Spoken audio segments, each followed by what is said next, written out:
మోకాల్లో గుజ్జు అరిగింది అంటుంటాం. అసలు ఈ గుజ్జు సాలిడా, లిక్విడా లేక పేస్ట్‌లా ఉంటుందా? అసలేంటి గుజ్జు? హాయ్!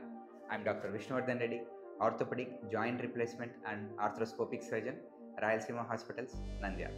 గుజ్జు అంటే కార్టిలేజ్, పర్టిక్యులర్‌గా హైలైన్ కార్టిలేజ్. ఇది జాయింట్ ఫామ్ అయ్యే బోన్ ఎండ్స్ మీద ఉన్న ఒక కవరింగ్. ఇది చాలా స్మూత్‌గా ఒక పాలిష్ బండలాగా ఉంటుంది.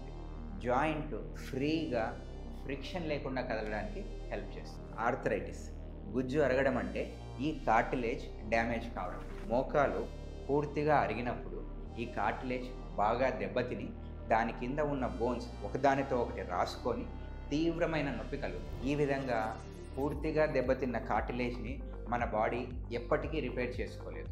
ఇదే కాకుండా మన బాడీలో వేరే కార్టిలేజెస్ కూడా ఉంటాయి. ఎలాస్టిక్ కార్టిలేజ్ అనేది మన చెవిలో, అలాగే ఫైబ్రో కార్టిలేజ్, ఇది మెయిన్లీ షాక్ అబ్జర్బర్, కుషన్ లాగా పనిచేస్తుంది.